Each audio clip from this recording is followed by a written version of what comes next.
Welcome to another episode of Behind the Counter. I'm your host, Rich Stambolian, and my co-host, his name is Jonathan Adler. I'm Jonathan Adler. What's up? What's up? Nothing. What's Con up? week. Con week, man. If you're watching this and you see us at the con, don't worry, there's not two of us. There's actually just one of us. There's actually two of us. But, well... Four of us. It's actually five. There's two of us, but there's not four of us. 17. So, I don't know about you, but tomorrow night, well, tonight, because you're watching it on Friday, if you're a regular viewer of the show, I'm going to be walking around with the podcast on my phone. Showing them that we're live. Yeah. Just blowing people's minds. We're here. Oh, my God, no, you're not. That's it. That's it. The jokes aren't funny this morning, I guess. It's weird. It's weird doing a show at 11, right? Yeah, it was weird coming over here. Mm. It was weird waking up. Just a weird atmosphere. I went on the air once at 3 o'clock in the morning when I went to go buy the iPad, the pre-order. I broadcasted for 4 hours. Wow. No, Did you broadcast from the line? I was on fire. You weren't on chat roulette. It wasn't like a chat roulette. I was just taking my dick out. You're like, hey, I got the new iPad. Schlong. That's what I wanted all of our humor to be, all dick humor. Just it's cool. But when is it not all dick humor, actually? I saw a great thing on HBO the other day. It's a roundtable discussion between Ricky Gervais, Louis C.K. Seinfeld, and Chris Rock, and they went into like something where like the stupidest things make you laugh. And Louis C.K. It's a good bit. Huh? It's a good bit. And Louis C.K. was like, 25 years ago, I saw this guy with a guitar. And he was singing Sitting by the Dock of the Bay, except he was singing... Sitting on a cock because I'm gay? Yeah. Yeah, like this. You see where the tape is? Yeah. Sitting There you go. on the cock because I'm gay. and he was just like, 25 years is the best joke I've ever heard in my life. It's really good. Yeah. And the fact that made all of them laugh, too. I made all of them laugh. And then I think Chris Rock's was... like I do all this humor and stand up, and I see Adam Sandler farting on David Hasselhoff's head, and that's the funniest thing I've ever seen in my life. I don't think anything with David Hasselhoff is funny. I don't know, man. You know what? He sucks. Did you see that episode of Sons of Anarchy? Yeah, he was good on it. And there was a little funny. bit too much. It was Tom Arnold and David Hasselhoff in the same space. Oh yeah, that was a lot. I watched. Speaking of Tom Arnold, I watched this weird show that my girlfriend had on yesterday. It was Dance Moms. Oh boy! And anything could be a TV show. It's so bananas. And like, I think I still can't believe the TV show called Cake Boss. I think it's just such bad English. There's like 9 cake shows. I know. Cake Boss, Cake Man, Cake Haas. So stupid. One of the ladies on the show looks just like Tom Arnold. What was it called? Dance Moms? Yeah. Dance Moms. Dance Moms. It's terrible when you can actually be a middle-aged woman and you have the danger of looking like Tom Arnold. Oh, yeah. Especially like a middle-aged maniac. I think we'll see some of those today. Probably. Comic-Con. Yeah. Especially some retailers. Oh, yeah. Absolutely. There's, you know what? I think after you hit 40 and you're a comic book retailer, you automatically start to look like a lesbian. Your eyes turn into like Shirley Temple eyes.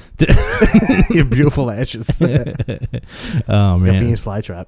Well, if you haven't bought your tickets to the Comic-Con, too late. Because it's Friday. You can still get them. You can show up at the door. They sent out an email blast yesterday, which I found kind of weird. Which was that apparently for Friday, the Javits Center screwed up their queuing section. So, and they're saying, and to the Americans, that means a line. And they're saying it's going to rain tomorrow. So they're like, please don't show up early. You're going to be out in the rain. If you're going to be out in the rain, bring galoshes and slickers and umbrellas. In that order. Yeah, galoshes, slickers. So from the feet up. The feet up. So if you don't got galoshes, maybe you should get an umbrella. Yeah. And you want those feet dry. And in my head, I'm like, this is the spot where you don't want anything to get wet at all. Which part? Like the collectibles and like comics and everything. Yeah, that's gonna be the most important thing. It's gonna be like wrapped in bubble wrap and tape, and I love the fact that this becomes a weird carrying session for the next like 4 days of people doing like you find out what the bag is. Like what they had, like there's always that one gigantic bag that someone's giving out that's the prize possession because they need to load up on like bobbleheads. We need more bobbleheads. Bobbleheads and tumblers. Oh, yeah, there's so many kinds. I OD'd on the tumblers for a while. You did? Do you still have them? I did. I ruined half of them. Which ones are the tumblers? Like the pint glasses that have like they're like glass and they have like the painted design of somebody on it. Like that? No, that's much more. I'm looking at like like a headless That's fat guy. Headless Peter Griffin. Or the guy, or the what's his name? The the neighbor in Aqua Teen Hunger Force. Yeah, Carl. That is Carl, right? No, it's like they're like pint glasses, like Doctor Doom and Daredevil on it. Yeah. I ruined half of them because I put them all in the washing machine, dishwasher. You're not supposed to do that. I put in the washing machine. I cracked up the shit. Like, where did I get all these new glasses from? I do have good ones. I still have like Captain Marvel. Like we get obscure ones. Yeah, those are always cool. People load up on that stuff. A lot of the companies for some reason, and Dark Horse was always my favorite one because they're always in the beginning. They're always in the start of the show, and they have these gigantic yellow bags. You know, they do have those big bags. You know, so you can load up with stuff, and that's great. Like you said, a lot of people go there and they're just like, "I'm going to buy the world this weekend. I need bags to put them in." And a lot of out of towners. You know, I need all of the possessions. Mm-hmm. People have hotel rooms just for their shit. Yeah, I mean, it makes sense though. I mean, if you're staying there for 3-4 days, yeah. But like just but it's weird that you need all of this shit. Like I mean, like comic books in total, especially this whole industry, is built around, not shit we don't need. Well, yeah. Well, you don't need any of them. We don't need anything. But we don't need all this free. And a lot of stuff is not free. Like they're buying this stuff to flip it on eBay or do whatever. But like, it's too much. Well, it's also. And I know I'm gonna indulge this week too. I know I'm gonna have some garbage I'm bringing home. Yeah. Like remember the one thing that we got from San Diego that one year? Like the only thing that we wanted. It's all the Dr. Doom hands? No, the thing we actually got, the mini 8-bit Simon Belmont. Yeah, I still have that somewhere. Yeah, that thing was awesome. It was like a little 8-bit, like exactly from the original Castlevania. It looked like it was an 8-bit kind of like vinyl figure of like a PVC figure of Simon Belmont. Yeah, and he's like in the pose. It's coming. This is what happens when we do a show early. Earthquake. Earthquake happened. Yeah, I mean, like I'm not gonna go too crazy. Like my big thing that is like I want to do the trades. I used to bring this sketchbook with me every year to get like free thumbnail sketches, and I brought it last year. And like whatever. I'm not gonna knock anybody, but like I would say 95% of the artists that were there were just like, I can't do anything right now, man. I'm working on pages. Oh yeah, and I'm like, all right, no problem, man. It's a big money making time for it. Yeah. I mean, if you're an artist, so that's like that's your bread and butter is coming to the con and getting sketches done right then and there. What's crazy though is that this year a lot of artists already have orders in, so they're gonna literally be at their tables drawing other people's stuff that asked for them like months ago. That's wild. You know, that's completely wild. I saw that on Twitter that they've been all announcing how much shit they're doing for. Yeah, and a lot of writers are gonna be over in Ars Alley this week too. There, I think Azzarello and Chang are gonna be sitting together. Jason Aaron's gonna be there. Yeah. Jason Aaron's going to be there. Is he definitely going to be in Artist Alley? Yeah. Oh, that's cool. Yeah. Dan Slott's got the gout. Oh yeah. He's walking around with a cane, and he's like been soaking his foot in salt, and it's the nastiest conversation. I don't want to hear the story. And like Dan Slott's a tremendous dude, and he looks like your average comic book fan. And he looks in like the fact now he's got the gout is like this dude probably lives the most unhealthy life known to man. But he cranks out an awesome Spider-Man. He does. He's doing one of the better crossovers I've ever read. Mm-hmm. It feels like there's a theory going around now that there's that it's so successful because there's less tie-ins. Right. Yeah. So it's only the core main Spider-Man book and a few tie-ins here. So everything kind of feels like it matters. Yeah. You want to just go into that one right now? Yeah, let's do it. Yeah. We're talking about Spidey. We this week Amazing Spider-Man number 671 came out, which is part 5 of the Spider-Island story. It's Mary Jane cover, also Mary Jane cover. Plus, you have like this issue was surprisingly long. It did feel really long. I can't, you read a comic and there's a point where you start to sell into the story and you know that the end is really coming around. It really never got to that point. It really felt, and I think that's a testament to the entire run. It's every issue has felt like there's a ton of stuff going around. And it's never feel like it's inundated. No, not at all. And you're right. You're absolutely right. It's the fact that there's no tie-ins. Yeah. I mean, there's one shots and there's little like 3-issue miniseries. They just tied into Heroes for Hire. They've had my favorite being the Deadly Hands of Kung Fu. Yep. There was I think there's Venom was a good tie-in too. Venom was a good tie-in. How did you feel about that reveal, man? I almost jumped out of my seat. I know you're excited about that. I'm excited about it too. They finally revealed who the Mystery Scientist 6 was in Horizon Labs where Peter Parker works. And it turned out to be Dr. Michael Morbius. Michael Mockcock. Dr. Mockcock. Which is weird because I, in class, have been watching Forbidden Planet, and the doctor's name is Morbius. Awesome. So it's a weird, crossing of worlds. You're going to be inundated with Morbius. I want to see a Morbius costume. And we had Morbius in Legions of Monsters this week, too. Yeah. Which is weird. which I actually didn't read, but Neither did I. What I really like about it is like the reveal is like, you know, he's in like a hazmat suit and he's like, all right, we're gonna figure some stuff out, and he hits a button and apparently he just escapes through the sewer. Yeah, of course. Where else is the movie going to go? Like the sewer. He can't walk out. He's the most like he's like the most sewer based vampire out there. He really is. So creepy looking. Yeah, and he's like, and I'm glad they went with the classic Morbius and not the Nosferatu Morbius that they had running around for a little while. Ooh, I forgot about that. Yeah. Yeah, old school Morbius is awesome. Like he just has a weird nothing really to it. I think its upturned nose goes a long way. It does, and the red wrist to side cape. Yeah, the weird glider that they gave everybody in like the 60s. He looks awesome. He's a great character. Yeah. And it's weird that he has this weird he's a vampire, living vampire. He self-inflicted virus, and he has a weird fascination with Spidey. Yeah, and what's weird is that he's like they Reed knew about that he was Morbius, and the other head of Horizon, the fat guy, looks like John Byrne. Right.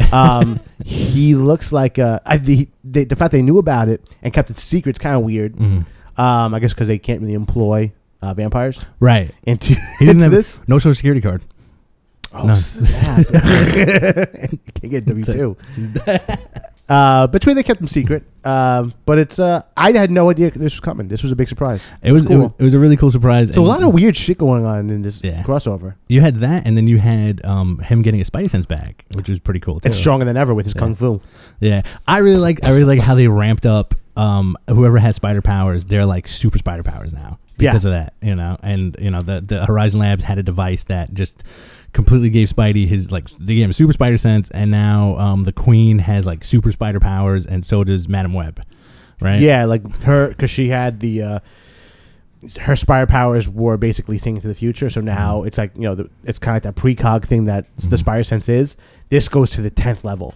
Yeah, where she's nuts, and she's also made the Queen, the bad guy in this story, the Spider Queen, much more powerful. Yeah. What was awesome too was Kane gets reverted to pretty much a normal looking, good looking Peter Parker. Yeah, good looking long haired Peter Parker, which I'm assuming is going to be leading up to Scarlet Spider. Yeah, probably. But I'd like to see Mary Jane be a superhero for a little while. Mm-hmm. Yeah, I mean that bit was cool in the book where she was just like, oh, so this is what it feels like. I love it. She finally gets it. I love it. Why this guy's been coming home late. Yeah. What a bitch. After breaking his balls all these years about being in danger, the first thing she does I understand. She's like a cokehead. Yeah. It's I'm doing cocaine. I get it. I get it. It's really interesting too with the whole Spider-Man blood thing is that for some reason the top 3 characters in the Marvel universe where bad guys always want their blood: Cap, Spidey, and Wolverine. They love the blood. Yeah, but they never do anything with Wolverine's blood. They never can figure out what exactly to do with his blood. Well, they're gonna do that in the new Avengers thing, where new Avengers also came out this week, and the whole thing was just Osborn sending Ultimo to the Avengers, and then Plan B was we need to get Wolverine's blood for something. Yeah, we're gonna see a lot of Osborn stuff. Yeah. I'm looking forward to that storyline. Yeah, it did seem like it's a little bit of a transition issue. Yeah, it was like I don't want to say filler, but it was just it was cool for the fact that it didn't have anything to do with Fear itself. It was just straight Osborn stuff. Did you hear about the thing with how they're probably relaunching another Avengers book? No. With Bendis, which is weird because we're not even 2 years into another Avengers book. No. So they want, a new #1 for the movie. Mm-hmm. You see the movie trailer? I liked it. Yeah, I liked it. Avengers trailer came out this week. Yeah, it did. I wasn't that impressed.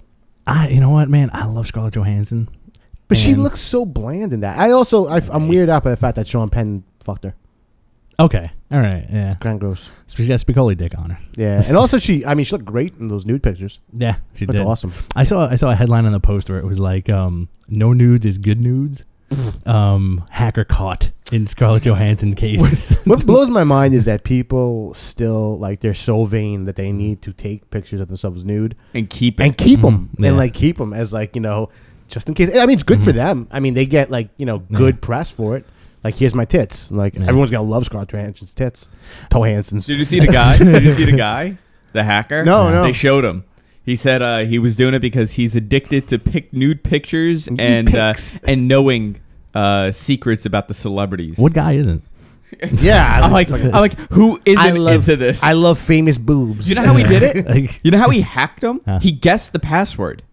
He guessed the dog's name. JoJo's tits. Yeah, he's like Marky 5. Wow. He just guessed things happening in their lives, and these are the ones that happened. Do you think that celebrities are really sitting down smart enough to actually come up with like an uppercase and a lowercase and like a number's a letter and something that's not too obvious? I guarantee her password was Mo Hansen. Mo Hansen. But Avengers trailer, like she checks in also for hotels. Yes, I'm Mo Hansen. Mo Hansen. Aren't you? No, somebody else. Ignore my ginormous boobs. But you know what? Like with that, like like with the vanity thing, like it is weird that they keep themselves, and it's also creepy if you think about it. Like if you went over to like one of our friends' houses and like you're on the computer, you're surfing the internet, and and the folder was open, and it was just all like dick pics, like nude pictures of themselves. You're like, yo, what are you doing? It's like, oh, you know what? I'm waiting for the hacker. I found a family member's dick pics at one point going on the computer. It's terrible. Terrible feeling. That's frightening. I'm not gonna say which family member, but it was terrible. I'm still kind of marred by that. I'm like, why? Because no one's got a good looking dick. Nah. Like no one wants like here's my dick. Check out my dick. It's always the last chicken in the shop look. Yeah. That's it. So how come you seem a little apprehensive about the Avengers trailer? It's just what it is. It's a lot of kind of seen it before. Mm-hmm. I mean, the Tony Stark bits are really good. I mean, he's a clever dude. He's funny. You know he's writing his own shit. Right. But the explosions, like there's like a weird, like it seems like the whole movie takes place in like make believe New York. Yeah. And just there's explosions and that's it. Nothing really. I think the best part is when they actually do show the Hulk. I'm excited about the Hulk. I have everything in the movie. Still wish it was Norton. Yeah, I like Ruffalo. You don't like Ruffalo, do you? I do. I mean, like he's a good actor, but like he doesn't scream Bruce Banner to me. Yeah, I mean, I think you automatically assume like there's a little skinny. He's kind of a hunky, long haired dude. He's like a thick and leathery guy. Yeah, he has like a lab. Well, neither does Tony Stark, but Tony Stark's got that going for him. Bruce Banner never had looks for him. No. He just had brains. Yeah. I read a funny little bit about the Avengers trailer where it was like, come look at A-list celebrities while Robert Downey Jr. is smarmy with them. Yeah, it seems like he was probably the hardest one to get along with on this thing, because there was a point where I read an interview with him in Entertainment Weekly where he was fighting kind of be the main character. And I was like, well, we gotta give everyone more time, but I guarantee you he's more charming than any of the other people in that friggin' movie. Aside from Thor. Thor is pretty charming. Yeah. You know what would be an awesome reveal in the movie? If they reveal that the Sam Jackson Nick Fury was an LMD. I would love to them if they get rid of Sam Jackson. Then awesome Nick Fury shows up at the end. Like our Nick Fury, like, white boy. Yeah, and I'll still say my pick for Nick Fury, man, either Liam Neeson or Brad Pitt. Liam Neeson would be awesome. Yeah. Especially from the A-Team, like that type of like cigar chewing, like bad dude. Give me I've gotten so tired of Sam Jackson being Nick Fury. Even when I read the Ultimate books, I'm sick and tired of seeing his freaking stupid face. Well, you know what is like he is one of the most ham-fisted actors of all time. He is. And it's just like it was a good novelty when he first did it. He has such and I think it's such like it's a good testament to neuromarketing too, because I think like the timbre of his voice hits your ears so well when he yells is that this guy's just getting paid to yell. I enjoyed him at one point. Yeah, absolutely. Like I still think to this day my favorite thing with him is Jackie Brown. He's such a creepy like bad guy in it. And it was just that good cadence. That was like good balance of his shit. It was. I'll Coming to America when he robbed the McDonald's. Oh, that was good too. His early work was really awesome. Yeah. When he was like kind of almost like a background character. Goodfellas, I think. Goodfellas, he was awesome. Yeah. But I just know it is like I think also what put it over the top for me was reading Secret Warriors. Okay. When you had such great like Nick Fury stuff, yeah, and you're like you really appreciate like, oh man, this is like this is why I like this character, and he's become like this kind of like super spy, kind of like it's unlikable. It's spy in the sense of like more James Bond than a guy who came out of World War II. Right. Like I think that was great about him was that he was a compatriot of Captain America, and he has like 60 years of knowledge behind him. Yeah, it's not just some dude who rose up through the ranks for whatever reason. Like they've never really given like a backstory to Black Fury. No, not at all. We got to get these Avengers on a team. You didn't hear that line. You didn't hear a lot of crappy Sam Jackson lines, I'm sure. But I mean, I like the cast. Jeremy Renner as Hawkeye is kind of cool. I hate that costume. I know they can no way do like the crazy Hawkeye costume. No. But like sunglasses, like purple sunglasses and like a purple shirt is not cutting it for me. That's it, man. And that's what, and they're bringing that over to the regular Marvel universe. That's his costume. No, thank you. Stupid. No, thank you. I mean, like, you can't really, like, Hawkeye has such a crazy ass costume to begin with, you know. And that's another Like thing. Deathstroke and Wolverine had a purple baby. Yeah, and like the crazy thing is, like, Marvel gave, like 40 years ago, a lot of characters that pointy, like, that masquerade mask. Yeah. You know, so you have like Hawkeye, the big robot, or the Super Adaptoid, had it. Mockingbird had that. And then years later, Rob Liefeld would rip off Wolverine and Hawkeye and make that weird Hawkeye Wolverine character that was in like Youngblood. No. And then he brought it back, and he gave that same costume when he did Onslaught Reborn with Jeff Loeb, and he made Hawkeye actually be like Wolverine. Right. No, thanks. Brilliant stuff. No, thanks. Brilliant stuff. Let's talk about more stuff that Jonathan doesn't like. Just do it. The DC. Keeping in tune with the Comic-Con week. DC number. Are you looking forward to today at all? I am. Like, but I think this is going to definitely add to my color commentary for the entire week. Okay. Me being the foil to the Comic-Con weekend. I feel like garbage. Adam asked me yesterday. Adam's the kid I work with, and he's like, "Does Jonathan seems like he's really excited about going?" I'm like, "Yeah, he is." He's like, "I bet he's gonna have a great time." I'm like, "It makes him so miserable sometimes to be there." It does. Like, you don't understand, but it's like a good kind of misery. It is. You know? It's like I'm very masochistic when it comes to the Comic-Con. Right. I know the evils of it and I know the goods of it. Mm-hmm. I'm blinded by love. You know, like when you have a girlfriend that's a piece of shit, but for some reason you still love her. Like I'll go in there completely fresh and be like, and like to the point where like. Last year I went with my girlfriend, and she's like, "Oh, it sucks!" Like all the walking around, and then like the back to belly, like walking, and there was no room to move, and I'm like, "But I love it, dude." It's gonna be so massive, this year. Like I just know it. Like there's people who are coming out of the woodwork, for this shit. So it's really gonna be a shit show of like costumes and sweat. Yeah. If you watch the show next week, we're gonna have like a little photo video package for the viewers from New York Comic Con this week. Hopefully, we'll have a nice 6-hour package for you guys. You know, it's gonna be our show, and then the free for all, and then 10 hours of Comic Con footage, tons with the entire weekend live with commentary, and you can download the transcripts. 2 weeks later. DC number 2s, man. You didn't like the one. I wasn't a fan of almost anything that came out. Like I liked Batman Robin. I liked the one in your hand right now, Suicide Squad. Let's do that. I enjoyed the first one. Yeah. I really didn't enjoy this one. I don't like any of the characters on this team. All right, so Suicide Squad number 2 came out. You can't say that though. You like Deadshot. They're ruining them. No mustache, and they're making them too. I don't know. Like I'm such a fan of Secret Six, where he was like one of the main characters, right? And this kind of like glosses over all that shit. And because they even did like a little snarky line in the beginning, like, I'm not a team guy, and that's why I was never on a team. So they're kind of getting rid of like the Secret Six background. I don't like what they did with Harley Quinn. I really didn't care about before, but I really don't like her character in this at all. They made her look like a hot bartender from like a metal restaurant or something. You know, with like the little baby girl skirt and like the corset, and she's like a sex pot now instead of being just kind of like a maniac. Yeah. Deadshot was. I don't like that costume. That really segmented look to him. All of the other people on the team, like aside from King Shark, are all kind of like these faceless, make believe characters. Well, I think they're just setting up Deadshot to kill everybody. I hope so, because that's kind of where it left off. You know, like they did the first issue where they were being tortured, and then they got sent into an arena that was infected with like a techno zombie plague, and Deadshot's the only one in communication with Amanda Waller.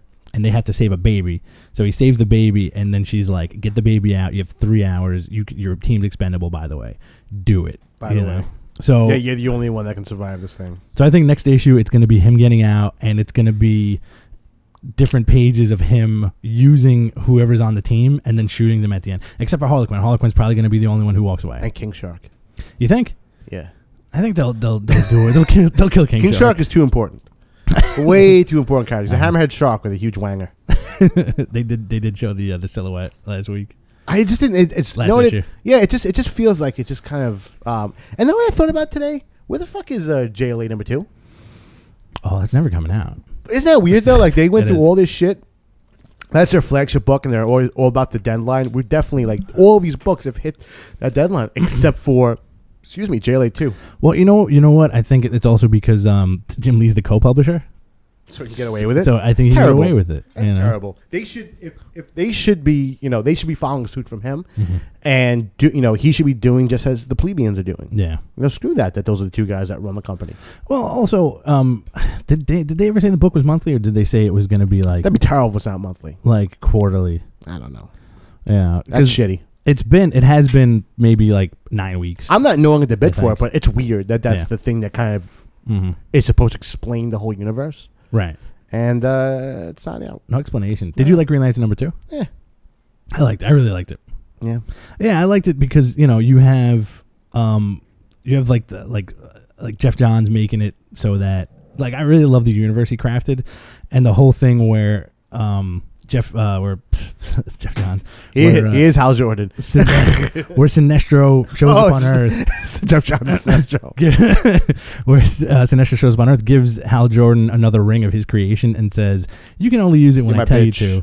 I'm completely immune to this ring, by the way." And he's like, "We got to save those people on the bridge." And he saves one lady. And then Sinestro's like, "You've never opened your eyes to what you can do with this." And Sinestro saves everybody on the bridge at the same exact time. All right. Here's my problem with that. Okay. Do you really think in Green Lantern's career that he's never thought about making another bridge as opposed to saving one lady? They never show that, though. I don't know about that. It's always just like, I saved the school bus. I think Hal Jordan is powerful. He's like the most powerful Green Lantern, arguably. Right. And I think they're just trying to make him into a big child at this point, and making I don't know, I don't like the dynamic. No. I feel like I've kind of read this before. Yeah, it's kind of cool that he has to serve Sinestro, but it's gonna be short lived. This is gonna kind of end after this story arc. I hope it doesn't. It'd be great to see Sinestro as a Green Lantern for a while, and they may do that. But I don't think this dynamic of him working underneath Sinestro is gonna be a big part of the storyline. Yeah, I can see. I love the art. I love Doug Monk. Yeah, he's awesome. He's one of my favorite Green Lantern artists. Yeah, he's a fantastic artist. You know what? I'm starting to root for Sinestro. Because it's kind of like, he's doing the whole listen, I'm just trying to make stuff better, and he has such a crazy set of rules. Like when that crazy octopus monster guy showed up and was like, "I'm gonna kill you and become the leader of the Sinestro Corps," and he's like, "Haven't I taught you anything?" And he kills him. Yeah, I agree with Sinestro in the sense that the Guardians are total dicks, right? And they've kind of they're completely some of the most unlikable characters out there. They're also the biggest galactic fuck ups. Yeah, and they try to justify everything they do. Oh yeah, we had to blow up that planet just because we're right. And they're also full of secrets too. Oh yeah, there's always every storyline's hinging on the fact that there's something that people don't know about the Guardians and about the universe. Like the fact that they lied about Oa being the center of the universe, and it was Earth, the place with the most highest population for superhero creatures. It really is. Is that crazy? How many superheroes come out of Earth? If you're talking about the entire universe, there's no one on the Vega system who's getting superpowers. And you also see whenever they do Space Adventures 2, it's always the Earthling. Oh, I hate him. And nobody likes her. One big question for me is we're both huge fans of the character. Where the F is Adam Strange? Written out continuity. Done? I would think so. Nah. Yeah, I just don't think there's any need for Adam Strange right now. I love the character. I think they've kind of after reading a bunch of really subpar Adam Strange and Captain Comet stories. Yeah. I think he's kind of used up a bit, but that's the way I feel about a lot of DC right now. Yeah. Yeah, old and busted. Batman and Robin #2. I really liked it. I enjoyed it. Came out this week. I don't have I really enjoyed it. I think I love who's it? Gleason, who did the art. He's Patrick awesome. Gleason. Ever since Aquaman, he's been amazing. Yeah. It was a little weird. They were kind of to reveal that this mystery dude was trained with Batman and Ducard. What's his name? Morgan. Yeah. There's a bunch of Morgans, Morgan Edge. Whenever is Morgan Edge? Who is this guy? Yeah. I don't know. Morgan Edge is the guy who runs the Daily Planet now. The global thing. Isn't that his name? No. There's another Morgan. Or Glenn Morgan. Oh, Glenn Morgan. Yeah. A lot of Morgans. So yeah, this guy is a mystery, ghost type character with a tech shield that murders, and he almost blows up a dog. He's supposed to be the anti-Batman. Yeah. But the one thing, my favorite part of the issue was the Damien reveal. You know, where Which one? the whole issue where you have Batman kind of trying to be nice to him and saying like what you did out there was commendable, and Alfred was like, you have to tell him you're proud of him, and he's like, but I did. Commendable is better than proud. It means this and that. And then it means this. He gives him like the dictionary definition of commendable, and he walks away. And Alfred's like, you have a lot to learn, guy. And Damien's training, and he's trying to hold himself back from killing the bad guys, and then he just grabs a bat out of thin air and smashes its head in and throws it in like a pit in the Batcave, and Alfred's behind a rock like, it's like shit. I saw it. It's a creep. Well, I love like if there's one thing about all this, I love Damien. Like he was a character I thought I would have hated, and because he's such a little shit and he's so violent, and he could be at any moment be a murderer. Right. It's an awesome dynamic with Batman. And you know what? It really is. Damien's such a great character that came to the forefront of the Batman universe. Probably, I would say at this point, my favorite Robin. Oh yeah, totally. And they addressed the Talia thing also in this issue, where like 10 or how many years ago, he had sex with Ra's al Ghul's daughter and had this kid, and it does not fit in the continuity. No, again. was he wearing the Batman costume in that flashback? He was wearing the Batman costume in the flashback. But he had no shirt on. I don't think he had a mask on. Let me see. That's telling, because then you're referencing that Neil Adams. No bat costume.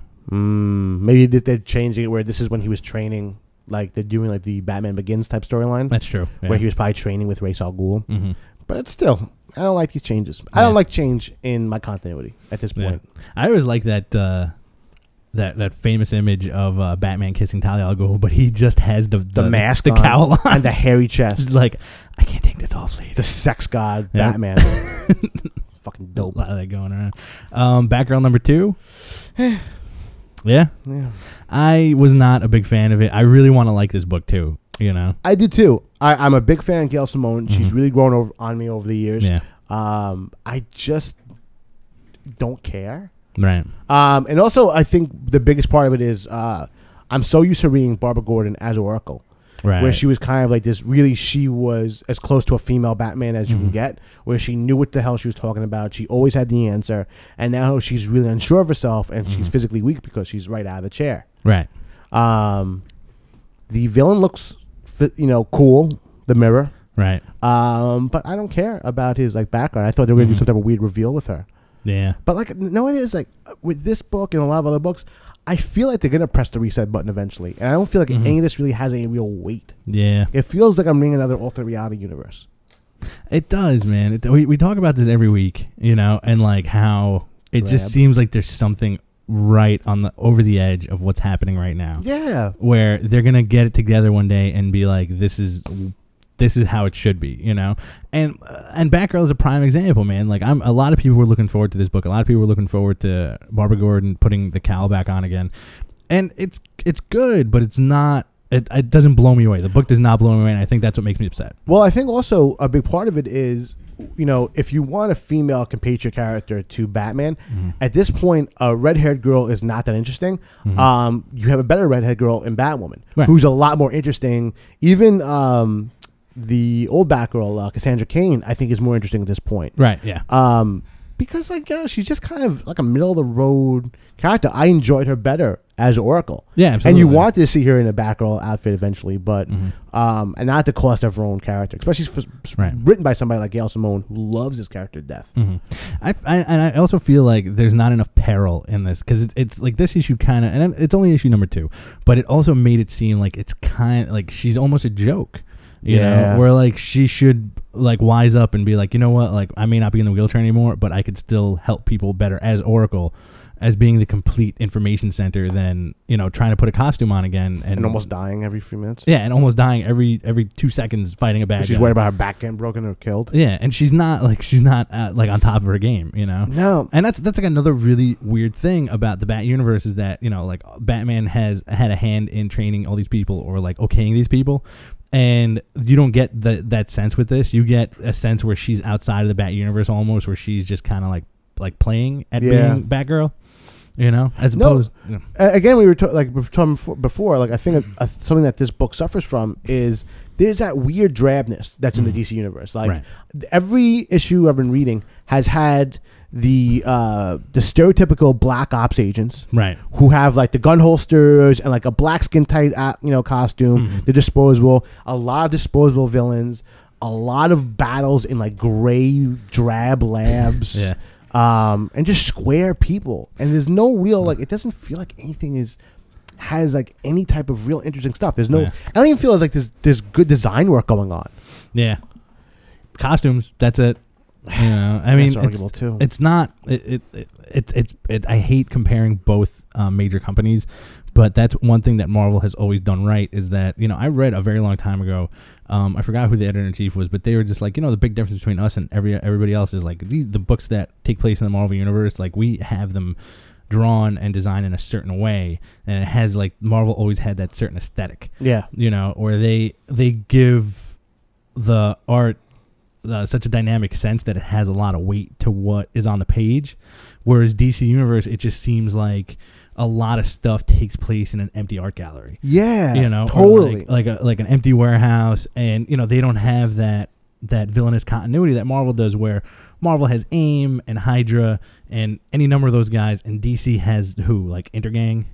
Yeah, and well, no one also. Yeah, there's no one. I think where DC really works is like when you read something like I'm a big fan of it. I love the Identity Crisis, right? And now people are shitting all over because there's rape in it. But I thought it was a great story. But I love the aspect. I think what DC made me feel great about it was they have all these characters who have nutsoid costumes. Yeah, like these old school, like seeing like Dr. Light in a real world setting. Oh yeah, makes you feel uncomfortable. And I think that where like with Morrison and even Jeff Johns, when we first started out, a lot of these guys would retain that same kind of like kookiness, right? And it makes it a little bit more threatening than when you see like a guy like Dreadbolt, or like, you know, like the what's his name, Bolt, right? The guy with the lightning bolt on his face. He looks nuts, kind of like a weird black Electro. Yeah. And like guys like that who have like these weird, crazy costumes, like Clock King, Dr. Polaris. Yeah, and they just make you feel weird about them. Yeah. And I think they're trying too hard to be cool, and cool is not seeing guys run around in like skin tight black, you know, holsters and fighting on rooftops. Like there has to be something like. There has to be something there. I think DC hit a high note in those couple of years when Identity Crisis came out, and then they did 52.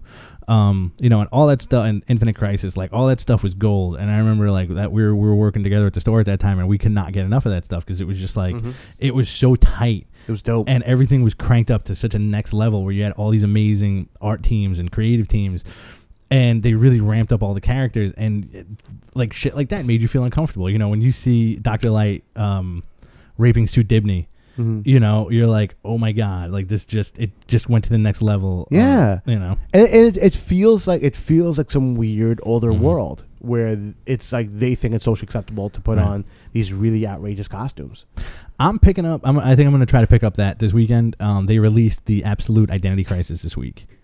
Oh, really? And if I can get a good deal on it, I'm going to pick it up. I love that story. What DC does is they'll put together these absolute editions of their most famous comics, and they're gigantic, oversized, beautifully rendered versions of the books with like extra little tidbits. And apparently, it has Brad Meltzer's original script for issue number 1, 75 pages long. Whoa. Yeah. So a lot goes on in that issue. A lot goes on in that issue. I love that comic, man. Yeah. I was really, really invested into that, and that was like the turning point for me as a reader, and that really like felt like DC was growing up. Yeah, and I feel like we're taking a step back with a lot of these books. We definitely are, man. It doesn't have that sense of like communion with it, and you know what? It's hard. I always thought it's a little harder to write DC characters sometimes because, you know, as opposed to Marvel characters. Marvel characters, you have people who are homegrown heroes. You know, there's always talk of responsibility and, hey, I was gifted with these powers. In the DC universe, you're essentially writing these godly archetypes. Yeah. You know, and you can pigeonhole yourself into like writing an unstoppable character, and especially with like every issue you just have like these dopey thugs getting beat up and no real story going along with it. You know, and you have like in essence a 2-page plot, and then the rest is action with word balloons saying like, I guess I better get home, and who's that guy? Who's that guy? Whatever. What you doing eating my pizza? Eating my pizza. All right, let's move on to some Marvel stuff, man. Yes.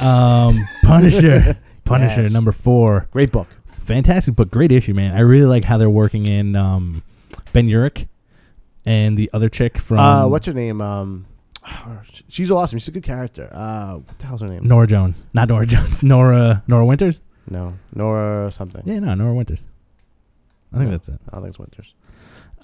But yeah, so last issue you had big huge fight between Vulture and the newer Vulture, the vampiric Vulture like Vulture. Dropped Punisher off the out of the sky. Vulture is pretty much dead for now. And he got picked up by the reporter Nora Winters. Nora Winters. It is Nora Winters? It is. Oh, hey. It is Nora Winters. She's a good character. I like her half-shaved look. Yeah, what was in that last issue? She was like too much like a babe. They were like, if you want to get off air, then you're going to have to cut your hair in a crazy way and nobody will put you on camera. You can go back to being a journalist. So in this issue, you have her saving Punisher, taking him back to a safe house, and then Ben Urich confronting her and saying, hey, what are you writing? And she's like, well, I know something that could be a major story. And then he's like, listen, I knew a secret about a superhero not too long ago, and I could have won all these awards. I could have been a millionaire, but I chose not to tell that story. And of course he was referencing him knowing Daredevil is Matt Murdock. Yeah. And then, he tells her, like, listen, you have to find out if you're writing the story for yourself or if you're writing it if the people really need to know something. Really cool issue, man. And you have Frank in a safe house in like Midtown, I'm assuming. Yeah, he's getting around a lot. He's trying to repair his body because he's just like broken at this point.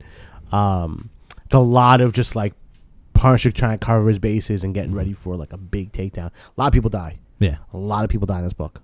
I think a little cool bit that they did was Rucka seems to have updated Punisher's age, I guess, in one panel, where you kind of assume he's not like the Vietnam vet at this point. He was like a Gulf War vet. Yeah, and they just do it in one little panel. Him in like his dress blues, and that's it. You don't really need the whole story of him coming back from like Kuwait or something.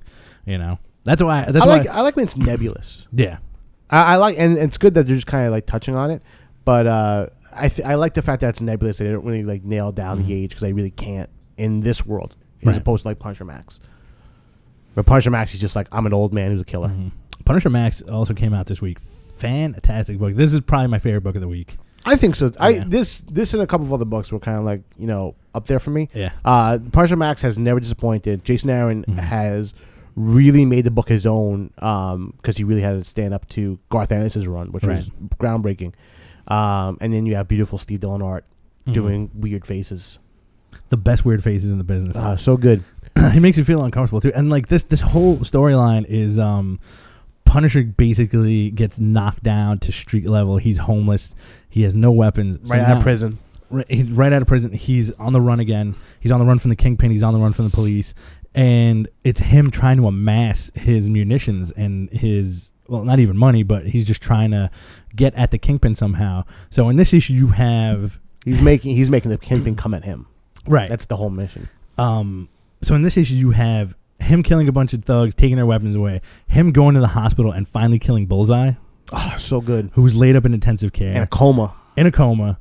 You have the Kingpin killing a bunch of his right-hand men and then banging out Elektra, who's his insane assassin bodyguard. Who's really working for Vanessa, his wife. Right.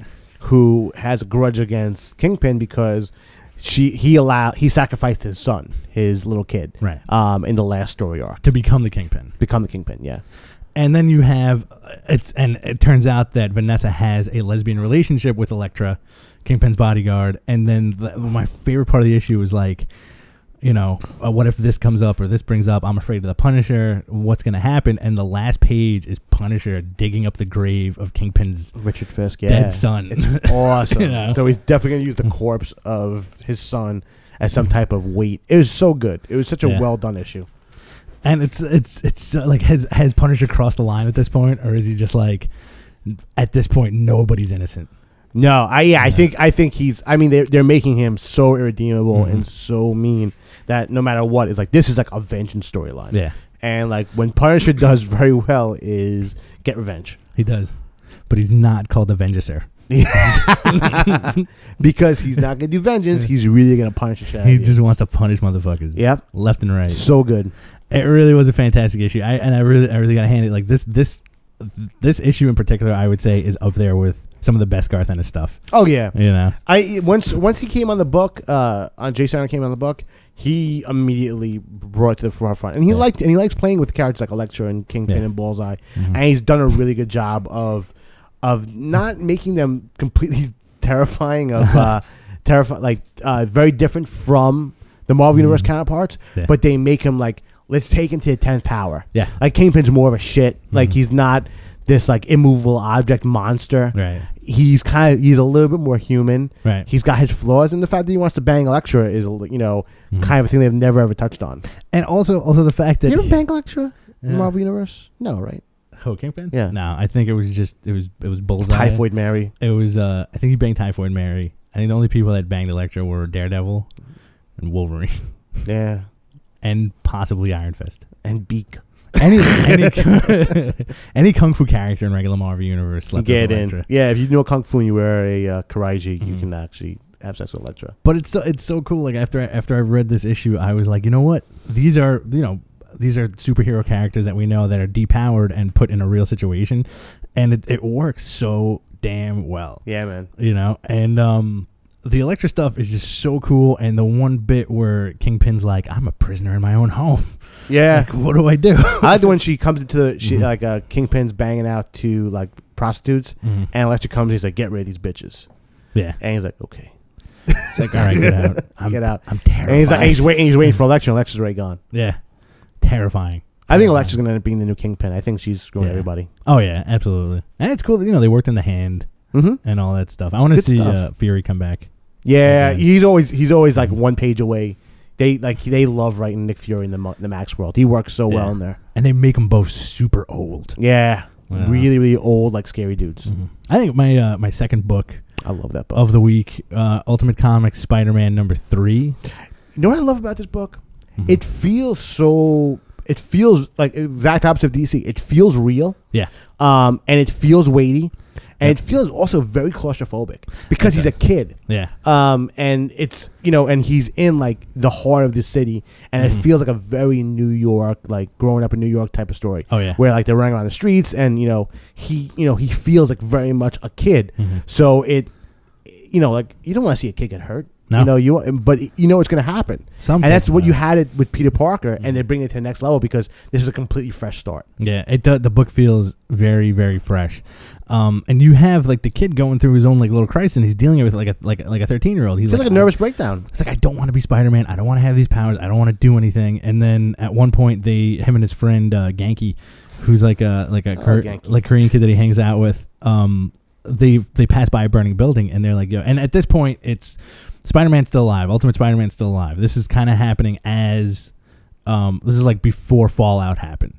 So, he saves a woman and a kid from a burning building, and then, his friend's like, oh my God, that was awesome. And he's throwing up in an alley, and he's just like, I never want to do that again. Yeah. I don't want to do this. I cannot stress how I do not want to do this. And he does it without a mask, too. Yep, he does it without a mask. And like, there's that one bit where the firefighter's like, I told you Spider-Man was black. Really cool book, man. Like, I hope. Art's beautiful. The writing is right on. It doesn't feel like you're reading a Peter Parker that's black story. No. He does feel like a unique character. It's good. I mean, it's hard. I always thought that's a cool scene. Yeah. Well, he's having a dream, and he thinks Electro shows up. Shows up and shocks the shit out of him.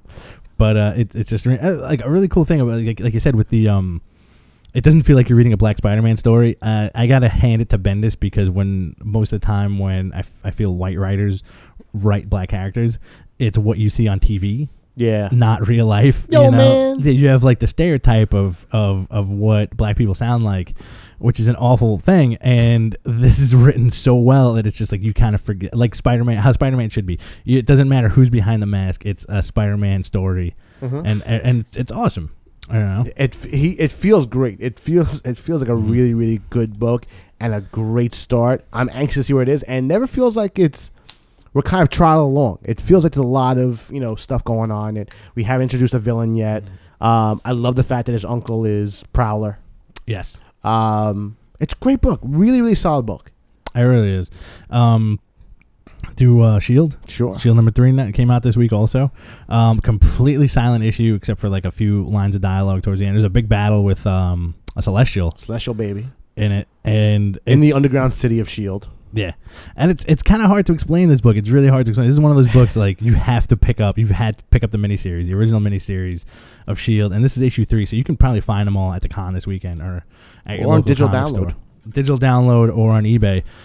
You can probably get them all for a good price. But Jonathan Hickman, man, like Rockin'. the dude knows what he's doing. Yeah, man. You get like what's great is that you get to see characters like Nathaniel Richards, Reed Richards' dad, Tony Stark's dad. What's his name? Howard Stark. Howard Stark. They're fighting building these devices to fight this giant celestial. It's just pure like eye candy issue. It's almost like seeing a giant monster movie. Yeah. But you get characters like Leonardo da Vinci, laser beams, Tesla. You have all these historical figures tied into this weird espionage world. So it's not what you expect out of a S.H.I.E.L.D. book. No, not at all. And then you have the reveal, which is they have a time machine and they have to go to the future to stop more cataclysm from happening. Yes. And I think, what do you think? They're going to be in the regular Marvel universe? I think so. Point? Yeah, because one of the words that I think it was Michelangelo uses to defeat the Celestial is 2060. Right. Hickman is doing such a rockin' job of incorporating history with Marvel superheroes. So I think we'll see some cool future stuff, especially that we're dealing directly with Nathaniel Richards, such a big character in FF. Yeah. And FF number 10 also came out this week, and Nathaniel Richards plays like an awesome part in it too. FF number 10, this is kind of like the aftermath of like getting rid of the evil Reed Richardses. And you have the end of the last issue was them walking through that door. Yeah, they walk through a Inhuman who's actually a door, who is like a teleportation device, and he'll send you to wherever you're supposed to be, where you're supposed to go. So it's Spider-Man, Reed Richards, Doom, Nathaniel. They all go through, and Spider-Man ends up with Thing. And to tell Thing to come back to, go back to his family because he was a gigantic monster and fear itself. Yep. And then you had Nathaniel Richards showed up in Latveria with the evil leftover Reed Richards and the collared slave Doom. Subservient Doom, who's kind of stupid. And Nathaniel Richards is basically telling them that he was here to kind of be a dad to creepy Infinity Gauntlet Reed Richards. To the shitty Reed. Yeah. Yeah. Who's just a mean dude. He really is, man. But you never trust Nathaniel Richards. He's never on the up and up. Yeah. He was always one of those characters that was always on the gray. Worst father. Worst father in the universe. But they established him actually having a relationship with regular universe Reed. And then I think that's where it's going, man. You're gonna see a weird turnaround with Crazy Reed, alternate dimension Reed. He's gonna be a good guy. I don't know if he's gonna be a good guy, but man, never know. They might the way Hickman's writing it, you never know what's gonna come up next. And they also tease the aspect that he's dealt with Nathaniel Richards through how they've killed all these alternate reality Reeds have killed all the Dooms. Right. How they also dealt with the Nathaniel was always a monster. Right. And his version of his father was. He was called the Beast. Yeah. And he was just going around killing other Nathaniel Richards. And taking all their shit. Yeah. Yeah. And just, all the Richards are weird hoarders. Yeah. Well, Nathaniel Richards is a time traveler, and he's also in S.H.I.E.L.D., which we were talking about before. And, he worked for S.H.I.E.L.D. with Howard Stark. So that's going to tie in somehow. They're both Hickman books. Yeah. So, one thing I really dug was, they walk through that door to get to where they want, and Spidey's I guess I wanted a cheeseburger and a drink. Because he shows up and he's eating a cheeseburger and he's like, well, all right, maybe I was here to tell you that you should go with your family. All they do at Avengers Mansion is eat. Yeah, man. They just eat, and especially Spider-Man. Spider-Man eats a lot of shit. He's poor. Well, actually, no, he's not poor. Now he's got money. Now he doesn't know what to do with it. He's got poor sensibilities. Never got over that. Exactly. Exactly. You can take him out of the ghetto. That's it. That's it. Now, we got one more, I think. Right? Yeah. X-Men Regenesis also came out this week, or hot on the heels of X-Men Schism number 5. Another book about the X-Men sitting around talking to each other about what they're going to do. What did you make of that fight, that fake fight? Which one? The whole, because there's a weird thing that ties this whole story together is that they have it starts out with a prehistoric Wolverine, a prehistoric Cyclops with a line on his head instead of a visor. And as they get the teams are splitting up. Wolverine's gonna be a leader, and Cyclops gonna be a leader. So as they establish who's going to who, they join this prehistoric this like make believe fight. I liked it. I think it was kind of cool. I thought I liked it too. I like Kieran Gillen and Billy Tan, but I don't think it was necessary. You weren't a fan of this book. No, I don't think it was necessary. I think that everything was said and done, and they should just start it again. Instead of like leaving this book out. This could have been a good supplement to Schism, but not a standalone one shot. What was weird about this was the little bit with Hope and her teammate pulls a gun on her. The one that looks like Apocalypse.